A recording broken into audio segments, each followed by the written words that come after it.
Welcome to You, Me, Empathy. Thank you for listening. We would like to remind you that this podcast is for informational and entertainment purposes only, and is not a substitute for medical advice, diagnosis, or treatment. Known as just a silly boy with a feely heart. Please consider supporting the show. Check us out on Patreon or simply leave a review on iTunes. Here's your host and creator of the show, Known Wells. Greetings, Empathy Heroes. This is Known Wells. This is episode 46 of You, Me, Empathy. Welcome. Welcome. Thanks for being here. I'm happy you're here. I am recording in the main house. Not like we have a second house. Usually I've been recording at our new place. There's a detached room above the garage, but the Wi-Fi has just been really shitty, and it's really quite frustrating to me. I just got done recording an episode with the delightful Sarah Fader, and I had to move down here because the call kept dropping, and I'm very frustrated with that. It's kind of difficult to run this podcast when Wi-Fi is spotty, but I am trying to breathe through it. I am attempting to just understand that, sometimes there's not much I can do. And maybe I can't control this situation, and I'm just going to do my best with it. And hopefully you guys are okay with it, with occasional some audio snafus or a little bit of static or what have you. And if you're not okay with it, hey, also, that's your prerogative, and there's nothing I can do about that. But I think you're probably okay with it because you're here about the stories, and you have sweet open hearts, and you're a feely human like me. So thank you for that. I'm already saying thank you for your kindness. Pre-kindness. This episode 46, Tony the therapist is back to explore how we coexist with someone who's struggling. We also talk about communication and vulnerability in relationships and being an active participant in your own life. What does that mean? Well, lots of things. You're just going to have to listen to the episode to find out. It's a good one. Tony's fantastic, as you know. Before we get to the show, though, I wanted to talk a little bit about an experience I had recently that highlights my social anxiety. Last week, I was invited to go rock climbing, to go to a rock climbing gym. And at the gym, there was like a Halloween maze thing, and then there's people there drinking beer and stuff. And I was invited, and my first reaction was to say no. What would that look like? I was scared. What would that look like? I'm an introvert. I don't do well in large groups of people. All these things that I usually go to. And I talked to Jessica about it, and she was nice and very caring and sort of helped me get to a place where I realize that I do spend maybe too much time at home, and I do in fact need face-to-face time with humans. And I did go. I made the decision to go, and I did some rock climbing, which was a blast, and I went again last night, which was great. That's so much fun, and I want to keep doing. And the social interaction that I experienced that one night was fine. It was fine. I don't know what I was expecting, but I guess being around my friends Becky and Norm, who invited me, they're very sweet and caring, and they I was open with them that I had some anxiety about going, and so I think I know that they're empathetic people that will give me that safe space and maybe, just give me that safe space to be anxious, and they were okay with it. I don't know.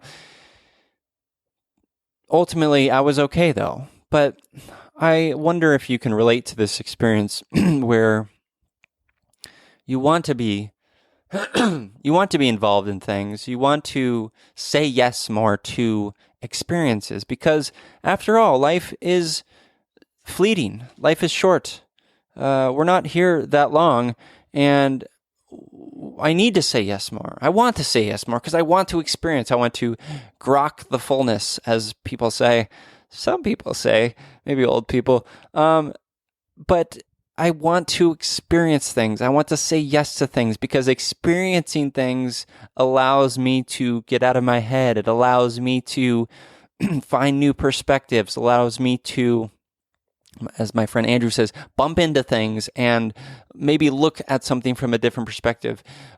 Meet someone who maybe changed my mind about a thing, or meet someone who allows me to find a little insight into my own person, or what have you, or just make a beautiful connection with another human being.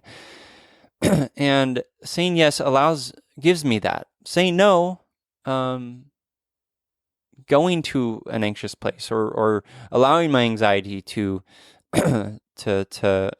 to rule me, doesn't give me that experience. I'm robbed of that experience.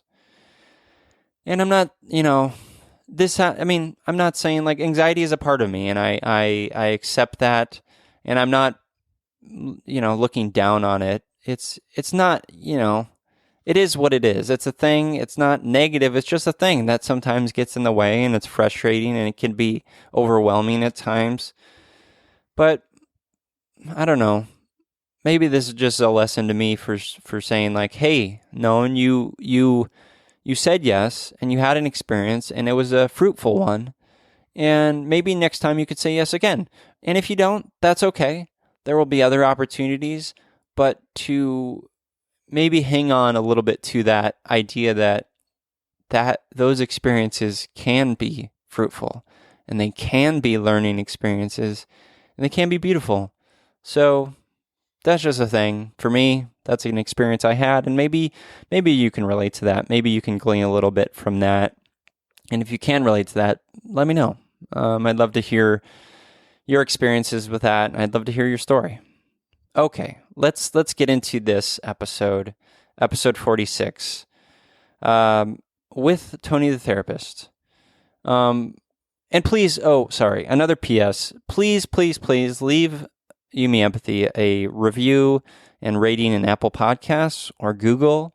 It allows the show to be seen by more people. And I want that. I want more empathy in the world, and therefore more people listening to You Me Empathy. So please go leave a review if you haven't. You can also support the show financially for as little as 25 cents an episode. That's $1 a month on an ongoing basis at patreon.com/YouMeEmpathy. And please give us a follow on Twitter, Instagram, Facebook, at You Me Empathy on Twitter and Instagram, facebook.com/YouMeEmpathy. Okay. I love you. Thanks for listening. This is episode 46 on how to be an active participant in your own life with Tony the therapist.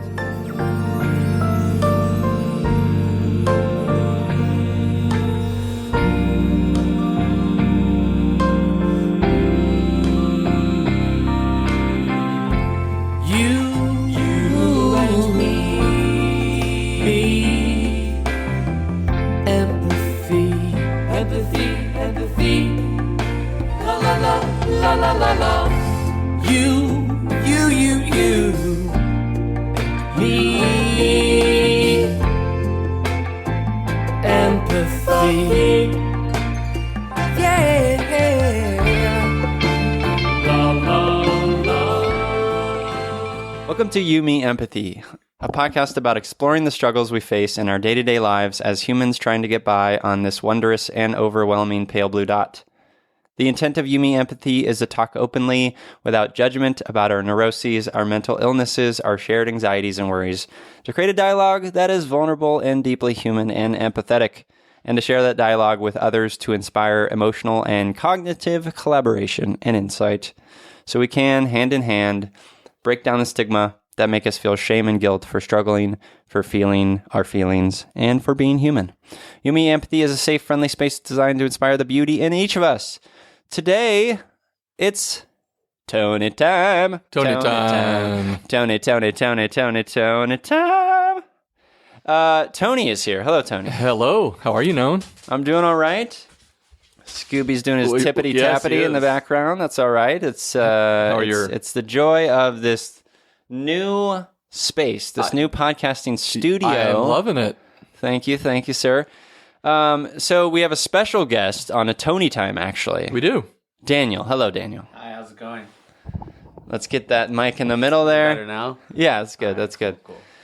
So Daniel's sitting in here because we're going to be recording his episode right after this, and he tagged along with Tony because that's what happens. They're a duo. Yeah, it's Dan and Tony time today. Yeah, that's right. Dan and Tony time. They actually have a easy listening album that is for sale, right? Where can you get that? I think you can only get that at the Vegas show. Okay. That'll be premiering in a couple weeks. Yeah, that's excellent. You can pre-order tickets right now, but they're going to sell out immediately. Okay. So you better at the famous Sands Hotel. Oh, I love that. So today's episode, we are Tony and I and Daniel are going to talk about a number of things. It's another one of those catch-up Yumi Empathy episodes where we talk about a variety of things. And on this episode, we're going to talk about some caring for yourself while caring for others. We're going to talk about obsessive-compulsive disorder, OCD, near-death experiences, compassion, and probably just some catch-up. So, first, before we get into that, you have a little spiel you need to do for the lawyers and whatnot, for those the suits, the man, whatever you want to call it. This is true. So, well, hello, listeners. It's been a while. Hi there. I'm gonna. Are we? This is better. Right. You're gonna just have to do that. I'm sorry. We're testing. Yes, we're testing new audio equipment here. But hey, everybody, I am Anthony Romaiki, as I am known by the Board of Behavioral Sciences here in beautiful California. And I'm a licensed marriage and family therapist, LMFT 47805, license number. And I have a private practice in Newport Beach, California. Right now, I'm in beautiful... Do the listeners know where you live? Yeah, Trabuco Canyon. Trabuco Canyon, California. Yeah. In a beautiful new studio. And I'm loving this. This is our first time recording in the new studio. Or that's right. Mine. Yeah. You've been recording. Yeah. Well, I'm glad to have you here. I'm welcome. So happy to be here. Yeah. Well, let's get into it, Tony. Let's talk a little bit about. So if you go back a few episodes, listeners, I had Janet Fouts on the episode. We talked about caring for yourself while caring for others. She, in particular, went through an experience where her partner, had cancer, and she had to kind of deal with that emotionally and mentally, and it was hard. Yeah. First question to you, Tony, of the famous Tony time. What is, from a therapy perspective, from a psychological perspective, what is your experience with that sort of thing? That's probably everything. That's a sort of general question. But. Sure. Well, listening to Janet's experience and story, first of all, probably from my experience, listeners' experience, I'm sure. I mean, just so much empathy. I mean, which I think in hearing her story and hearing, the process that entails, when a partner, is dealing with, in this case, obviously it was a very serious medical condition, but whether it's that, whether it's a form of, we're dealing with a family member with severe mental illness, whether we're dealing with, maybe it's a substance abuse addiction, but the thought that I really had was just that empathy, I think, that goes out to people when your experience of something is so powerless. And, and I think, Janet obviously went on quite a journey with her partner in really understanding how are they going to handle this, right? How are they going to manage this diagnosis and treatment, and how are we going to integrate this into our lives, right? And continue to make this a part of our journey. And I think Janet had mentioned something to the effect of, and just, doing the best we can, right? I mean, just being the best, doing the best that we can as this exists in our lives. So for me, it really brought up the idea of, bad things happen and will happen. And what is it about, obviously she's done so much amazing work in the area of mindfulness, and understanding, I think ultimately, which is how do we coexist with something like this? Yeah. Again, that makes us feel so powerless and hopeless. And I think, obviously brings up all kinds of different relational dynamics between partners, stress and hurt and disappointment and pain. And so, I mean, there's, obviously there's a lot there, right? I mean, that people have to deal with. Two things in particular that strike me, when I listen to what you're saying is, one, the importance of communication. Oh, absolutely. Especially when, it's such a natural, I think, reaction to want to hide stuff. Right? Sure. Because it's vulnerable. It's hard. It's especially hard to come to the realization that you have a cancer or you have a sickness or something like that. But all the more reason to, in those situations, just continue as a couple, as a partnership, as a relationship, anything, like have a strong foundation in communication. Yeah, absolutely. Because, you're going to be really pushed to your threshold, I'm sure, as they experienced with, again, all the different types of emotions that something like this is going to bring up. So that capacity to communicate that with each other, I think is going to be so important, because there's, I would imagine, a considerable amount of processing that's going to be required in terms of sharing our experiences, sharing the emotions, knowing when to ask for help, right? Knowing when we need more support or comfort, or recognizing, advocating for ourselves, maybe in terms of our needs, and learning how to advocate. Yeah. Which I think could be tricky if we're dealing with a partner, obviously, who has a particular type of a diagnosis. It might be difficult to ask for our needs. I mean, so yeah, I think this is such a complicated, potentially very complex relational dynamic that I think you're right. I think communication is going to be so important, and good communication, very necessary for sure. Mm-hmm. Shit, I lost my train of thought. Well, as you take your time. I was just thinking actually, and maybe you were going to go in this direction. Sure. But my thought was, so what could communication like that look like, right? So if we're talking about communication, what exactly might be important skills to do with our partners? And the thought that I had, or the work that I'll do with couples when we do communication work is learning to listen. First and foremost, I think learning to listen. I think on the whole, most of us probably aren't very good listeners. Takes a lot of work. It takes a lot of work. And in spite of the fact that maybe most of us would consider listening a passive activity, I think it's a very active activity. And we may not be saying anything, which is probably very important that we learn to actively listen and, really hear without defending or wanting to defend, or to let go of any ego. And just try and listen to our partner and what they're going through, the emotional experience maybe that they're having, or what maybe is the most difficult is when we have to listen to somebody talk about maybe their perception that we have a very different perception of. And again, like you said, kind of let go of our expectations and let the other person's story unfold, right? And, it's not about you. It's not about you. Yeah. And to be able to sit in that, again, I think is a learned skill. I don't think that comes easy for any of us. And it's something I'm big on working with my couples with, or individuals, but couples primarily, because it's the bedrock of effectiveness if we're going to improve relational functioning, again, which is marriage and family therapist. I mean, that's basically our goal is to help people improve their marital and relational satisfaction. And so, that's if you can communicate and hear your partner and improve active listening and hear what they're trying to say, I think the rest is a lot easier.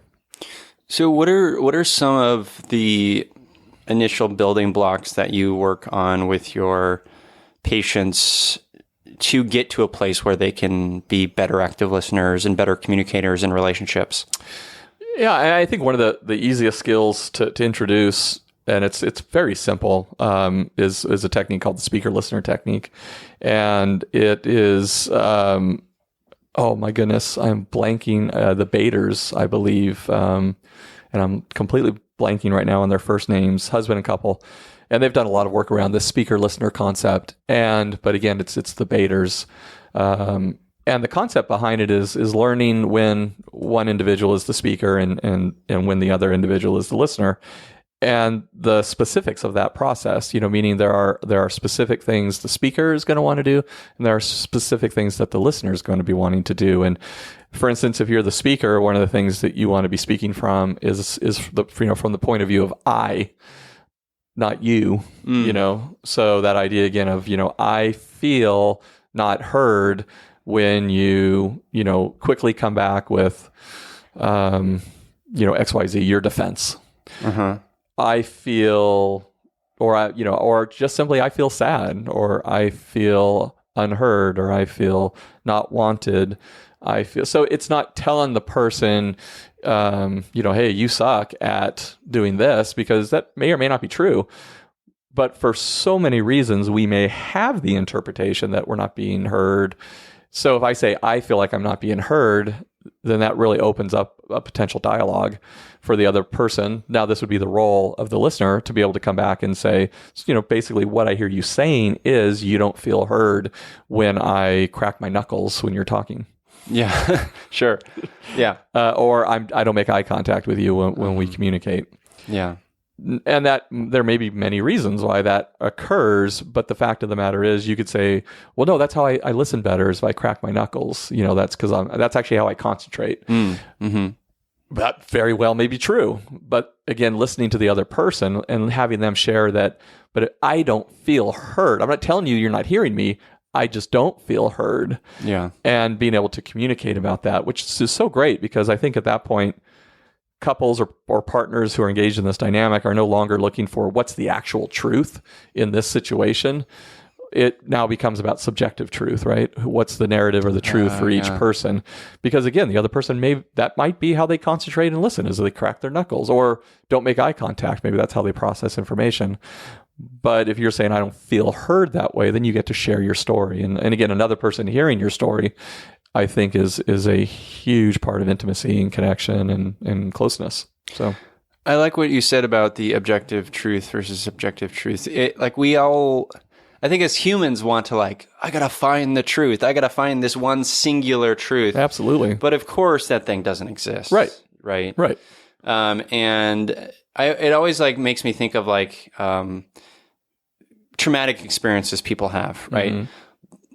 I'll go back to this because it's a well that is rich with empathy and mental health. For me, is the time my father threw the kitten off the roof, or the balcony or whatever, and me experiencing that was very real, and it happened that way. It happened a little differently in my sister's perception, but the reality is, the way I interpreted that emotionally and the way that impacted me emotionally is very real, and that was the reality. And right. There's nothing beyond that. Right. There's no point in getting into nuances of factual truth or whatever. The emotional reality is that I was impacted in a negative way. Whatever. Right. And and so often, if a couple or two people bring in a dynamic like that, a lot of times, I think as human beings, we come in with the idea that we're going to get to the bottom of this, right? We're gonna find out who was telling the truth. Sure. Yeah. And I think a lot of couples and partners and people in relationships function that way, right? I want to find out who's wrong. I want to find out who's wrong. Yeah. Who's to blame here? Everybody's wrong. Yeah. Yeah. Right. Everybody's wrong. Yeah. Right. Everybody's wrong and everybody's right. Yeah. Everybody's wrong and everybody's right in relationships. It's the most simple truth. Totally. Yeah. Yeah. That was Daniel. That's color commentary over here. No, good color. Yeah, absolutely right. Right, absolutely. Yeah. And and I think guiding people to understand that process generally seems to help that communication process and learning to communicate and understanding. Again, I like to preface a lot of the work that I do, again, in this dynamic by helping again, couples understand that if that's not what we'll be doing. Again, we're not looking for a truth, but we're certainly here to understand your partner's truth. Yeah, and we're here to understand the way in which they've interpreted an interaction, or they've interpreted something you've communicated, or maybe something that you communicate non-verbally. And once there is safety, I think, in that process, once the other person, the both partners in the dynamic feel as if they're going to have space to talk about their truth and it'll be heard and validated, which again, I always make the distinction between people. There's a huge difference between condoning something and validating it. And you're not condoning something by validating somebody's feelings or experience. It's just simply saying, I understand that's how you see it. Like I and I validate the fact that that's your perception, as opposed to feeling as if to do that, to validate, you're actually condoning, saying that is the ultimate or, the absolute truth. And again, it's sometimes I think that can trick people up, but there's a pretty significant difference with that. How often do you get couples where they try and manipulate that, where they you told them what they said is the truth, and then they go home and they throw it in the other person's face, or does that not happen that often?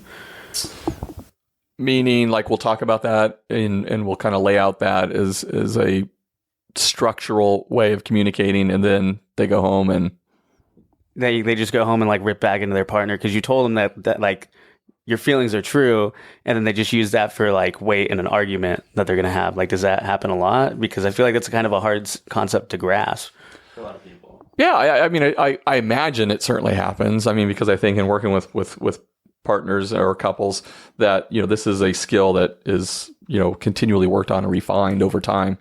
So I think a lot of times you will get, I think mostly, I'm sure it happens in both scenarios, but I was thinking even with individuals, if you're working with an individual and you talk about that person's truth, and of course the individual that you're working with is in relationship with other people in their lives. And they might interpret, there's always the room for interpretation of saying, well, he said I was right. Yeah.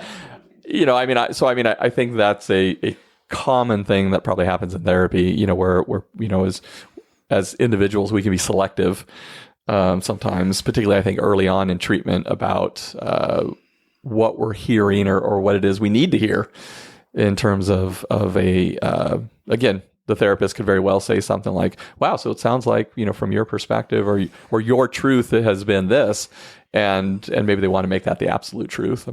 Yeah. I think the better we as humans can make our ego as small as possible, the ego part of ourselves as small as possible, and not reactionary or not even involved in any decision making, the better the connections we can make, the better we can communicate and listen, all these things. And the stuff that you're talking about, Tony, is the foundation stuff to getting to be able to actually care for ourselves during a process where Janet, for instance, had to care for her partner who had cancer. Right. What are some other sort of maybe foundational elements or even just tips for caring for ourselves in the process of caring for others? Well, first thought is just, and I think it's implicit in what you've just said to some degree, but I'll expand anyway, is just the idea of the necessity of it. Just how important it is. Right. Because you have to do it. You've got to do it. Yeah. It's most of us don't. And I'm as guilty as everybody else, knowing something and not actively applying it enough in my life. And it's a learned process, again, if, depending on the type of family of origin we grew up in, levels of understanding of self-care vary. And if we grew up in very dysfunctional homes, then there's obviously the capacity to be not very aware of self-care or even necessarily being aware of what is our form of self-care. Right. And, which makes me think a little bit about what BJ was talking about, BJ Mendelsohn, in his podcast, was even just kind of that idea of coming from a dysfunctional family and recognizing, who am I type of thing, right? How do I take good care of me? Yeah. What does self-care look like? But it's, so it's, I think it's necessary for people to understand the type of self-care that they need, because I think it differs for most of us.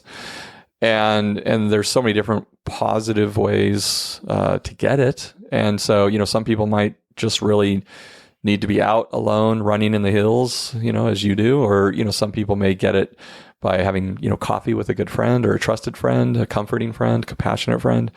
and or a mixture of those types of things. But hopefully we're finding it in good ways and not maladaptive or unhealthy ways through, compulsive shopping or Sure. some form of overly self-medicating. I think Janet had talked about going through that early in her. She did, early drinking, in her process. And that's very tempting, and I think something that most people might find themselves doing, but recognizing hopefully soon that that's not helping, and finding, the correct ways to find healthy self-care. When I'm listening to you, I'm using your tactic. The thing that comes up in me is this seems overwhelming. So, and by what I mean by that is, we all have our own self-care journeys, right? And we all have our unique ways of self-care. And I think the important point I want to make is that it's always changing and it's always progressing. Like, I'm 30, how old am I? 37.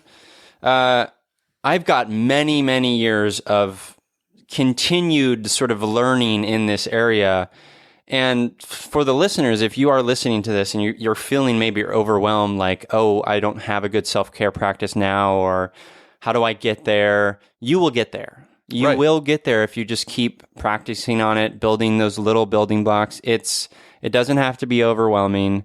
It takes time. Like anything, be patient with yourself, because no one has a perfect self-care practice, or, it's like we're always changing, and it's always going to change. Absolutely. Yeah. And I think hopefully over time we'll get better, right? Absolutely, the more we actively pursue it and the more we refine it.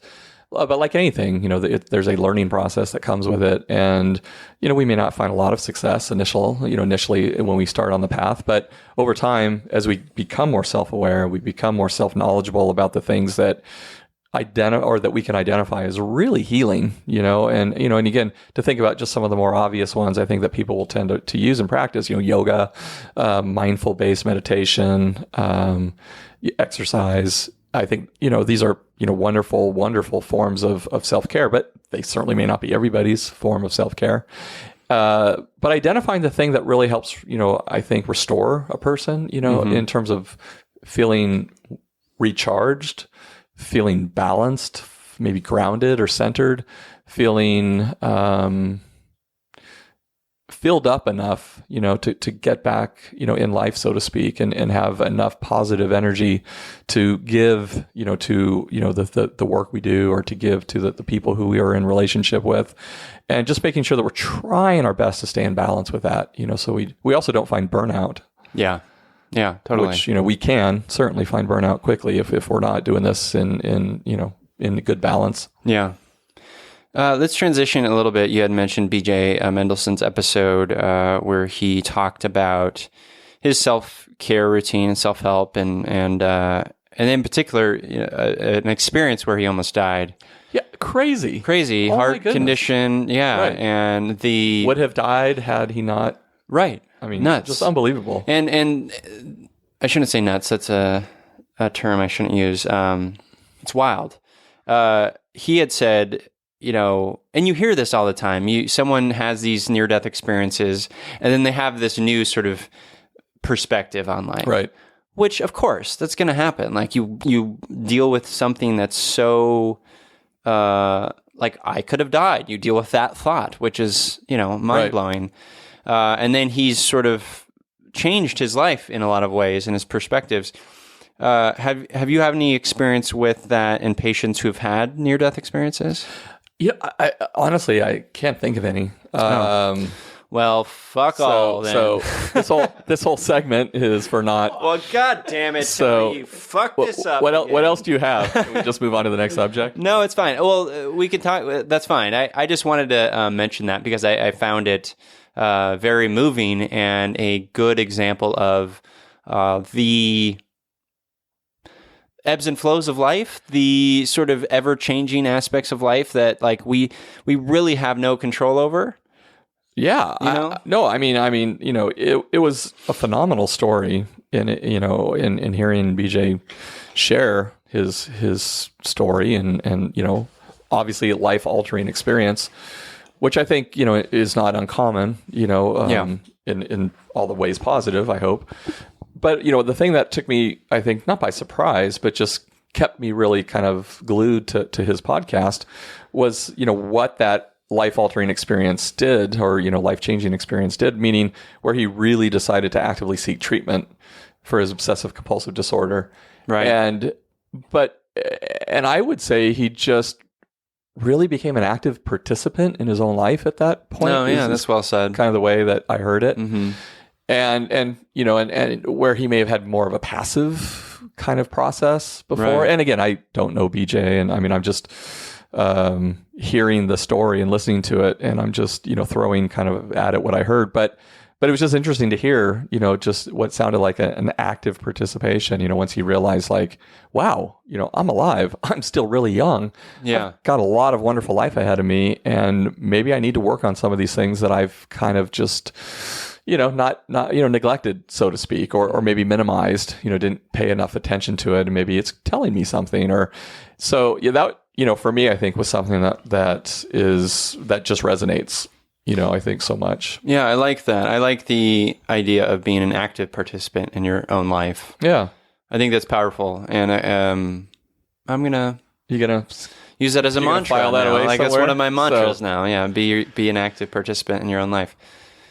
And because it's easy to not, to just kind of go through the motions or not take risks or whatever, like pursue your passions, whatever it is. Yeah. I think it's easy to do that, and not like blame to do that. No. Like it's we all find ourselves in those moments, but Well, I think, probably for most of us, I mean, this is changing for me as I get older, but I think, Real old. Yeah, real old, I know. But, most Grandpa of us. here. Are you 80? Thank you, Daniel. Can we cut him off now? Is there, but, no, but I'm just recognizing we don't have all the time in the world, and BJ being so young when he had that life crisis, he didn't necessarily, and again, I don't know this, but, I just wonder for him if that was that wake up to be able to say, oh my goodness, I mean, there's nothing guaranteed. yeah, I could have died in my sleep, later this week. So to recognize that, every day really is a gift, and that every day might be our last. I mean, we don't know what tomorrow brings regardless of age. And really starting to think, again, what am I pushing aside that I'm not paying attention to that probably needs to be attended to if I'm going to find life satisfaction and happiness. I mean, if you're young and you think you've got, immortality, so to speak. when you're young, you do. When you're feel that young, way. you feel like your life will last forever. Because you do, yeah. Right. And so, I mean, how easy to just push off for another day. Well, I'll deal with that then. I'll deal with that then. And, I'll deal with that then. But When you start waking up and you have like hip pain and back pain, like I do, it's like, God damn it, man. I need to do something. that's at 37, huh? yeah. Holy I know. smokes. Well, I was not easy on my body. That's true. You Haven't been easy on my body, but anyways, almost a professional soccer player. let's transit. So this could be a setup for strike two, but Sure. have you had? I mean, I know Did I you let don't you down easy? Is that what specifically you're saying? treat OCD, but I know. Or let me ask you this: have Sure. you had any patients who have? Yeah. I mean, I think OCD is a fairly, prevalent diagnosable disorder that we have, obviously in our population. I can't think of the statistics off the top of my head, but it's fairly significant. Yeah.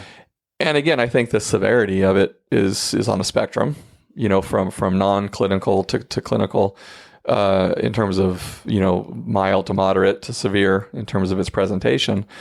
But it's an anxiety-based disorder. And again, I think it's a fairly common disorder. I think traditionally we tend to think of OCD in the most formal ways that we've been presented with it, which is excessive hand washing, fear of germs, Locking the doors, making sure the gas is turned off on the stove.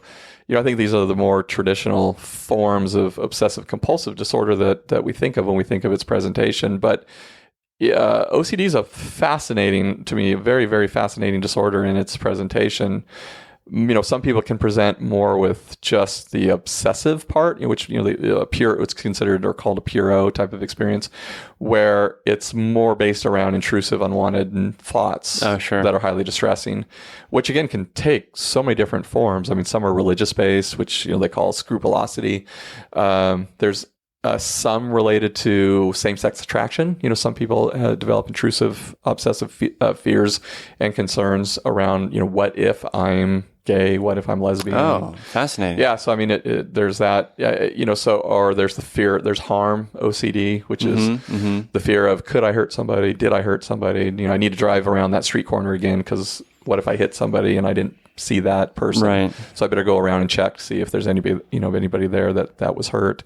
So there, OCD can really present in many forms, and then you can get the compulsive features, which are generally the behavioral things that we do to, the ultimate goal of which is to try and provide some reduction in anxiety to the obsessive thought. So again, if I do this behavior, if I tap twice on every table that I walk past, then nothing bad will happen. Yeah. Then it kind of goes to reduce the cognitive concern, of which unfortunately seems to just be a reinforcing feedback loop between the behavior and the cognition.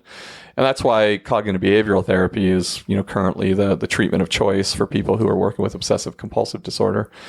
In the concept of if we can intervene at the thought level, that we can, significantly reduce the actual distressing thoughts around. So there's a lot of psychoeducation involved around helping a person identify and separating out what is my disorder, what is OCD versus what if I killed somebody or what if I accidentally harmed somebody, and helping them kind of relabel that to understand, no, that's my OCD. That's not what happened, and being able to call it OCD and then, continue to work on the cognitive parts to reduce the behaviors, and not to tap in spite of the fact that everything in your body is telling you to tap, and to step on a crack. You won't break your mother's back.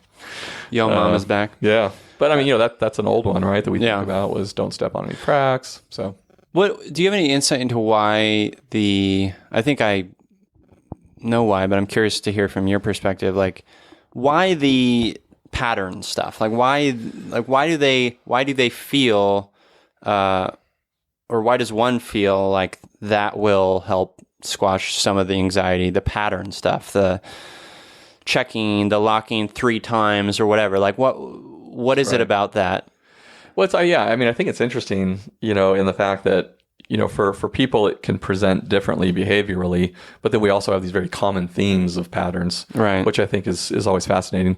But I think if you look at it, and this is probably going to be part of my opinion, which is, I think what it is safety checking. And so whether it's, are the doors locked? That way nobody can get in, right? Or nothing could be stolen.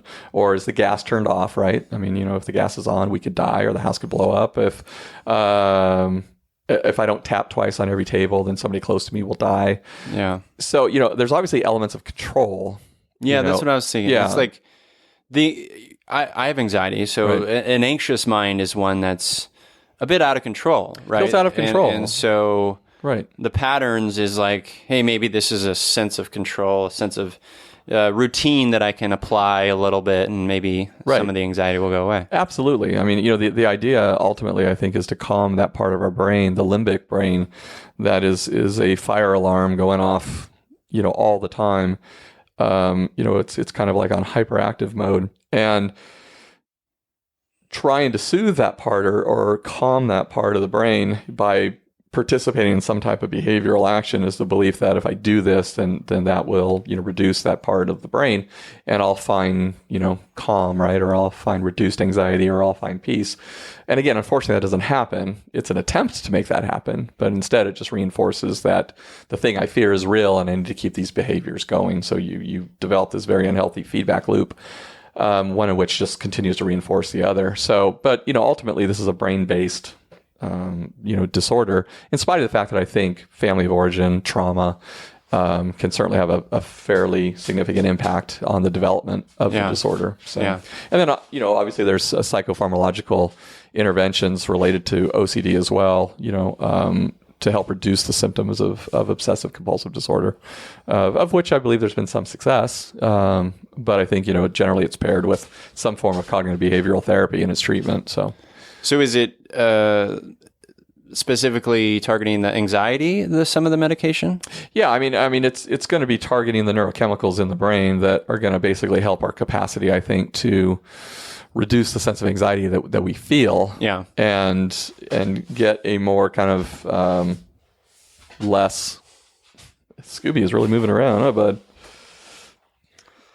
So if you're not in the studio with us, we have Known's beautiful Scooby dog here who he just wants to be a little active today and walk around, get love from each one of us. So he's still, all of this is new, and so he's still like a little anxious, I think. He went from being a city dog to a country dog out here now. That's right. Yeah. Right.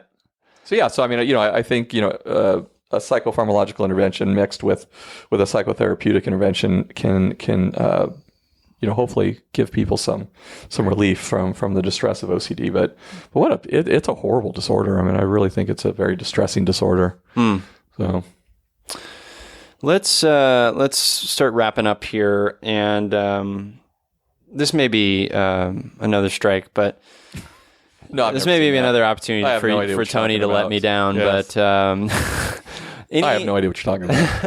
That's never happened before. What do you mean, another one? Are there anything new in your research, in your study, in your practice that you want to bring to the listeners? That's something that's interesting, something that's fascinating you've discovered recently, or do you just want to let us all down? Wow, Daniel's willing to go here. What have I been really? I mean, I think probably the thing I've been reading the most about and enjoying, and I think it's significantly important. We may put the reader or the listeners to sleep. I hope not, but I'm reading a couple books right now by Dr. Alan Shore, who's a psychiatrist, clinician, researcher up in actually UCLA, and he's written some just absolutely phenomenal books on understanding the brain. Basically, it's affective neuroscience. So it's emotion based. What's the correlation between emotion in our early childhood development, and our sensory based experiences, body based experiences, of which we is so necessary and so impactful for brain development, and particularly right and left brain function in terms of how we develop as human beings relationally, meaning in terms of how we see ourselves, how we see other people, and the structural relational dynamics that we extrapolate from those early experiences and the way they produce our relational experiences now as adults. And it's just phenomenal. I mean, it's, his work along with Louis Cozolino has been, for me, just so motivating in understanding people, attachment, desires for connection or withdrawal from connection, in the ways in which people either move towards or move away from, and the way in which, as therapists, the way in which this type of understanding of neuroscience, particularly affective neuroscience, so emotion-based neuroscience, helps us understand, to work with clients and to help them really, it gives me so much information in working with what he would consider a right brain to right brain connection, meaning I'm listening to my body, I'm listening to what's coming up inside of me, trying to pay attention when I work with a client, as I'm also trying to remain very attuned to them and their right-brained experiences that are generally going to be communicated non-verbally, and working, hopefully transformatively, through that process of really, really, really creating a relational dynamic that really is transformational. So I'm geeking out here over all that. Awesome. I think. What are the books called? So he's got a few volumes, and I'm blanking on all three because they're so closely aligned in title. But most of them are affect regulation, okay, and the other's affect dysregulation, or affect. I think both might be affect regulation and dysregulation, and one is and the origin of self, and the other two are affect regulation and the healing of self, I believe, and affect dysregulation and the disorders of the self. Awesome. So, and they're hefty reads. So I think it probably requires some general knowledge of maybe neuroscience and neurobiology and physiology, but they're phenomenal though. So. All right. Well, I'll for the listener's sake, I'll make sure you guys have links to those in the show notes. If you're at all curious, you can check those out and see what Tony's been reading. Yeah, they're definitely some deep reads, but I highly recommend them. So we've got some pretty smart listeners. We've got some wonderful smart listeners. So I have no doubt. Yeah. In their capacities, I'm sure they could teach me quite a few things, and will. Yeah, that's the great thing about connections. We're always learning from each other. Oh my gosh, it's amazing. So let's wrap it up here. Thank you to Tony. Absolutely. Thank you to the small bit of color commentary from Daniel. Can we hear from Daniel? Yeah. All right, there we go. Hear from Daniel. And to you listeners, thanks for being here. Make sure to check out You Me Empathy on Patreon. You can support the show on an ongoing basis, or definitely follow the show on Instagram and Twitter. For like as little as 25 cents an episode. 25 cents an episode. It's $1 a month. $1 a month. So you can go there, patreon.com/YouMeEmpathy. And how about reviews? How are you doing on reviews? We haven't gotten many recently, so definitely go review us in Apple Podcasts, iTunes. It's really easy to do. It takes a couple of minutes. Just pour out your heart to Tony and I, and we'll thank you. Absolutely. So, to you listeners, I'm here, you're here. We're here together on this wayward, overwhelming, awe-inspiring pale blue dot. We have each other. It's You, Me, Empathy.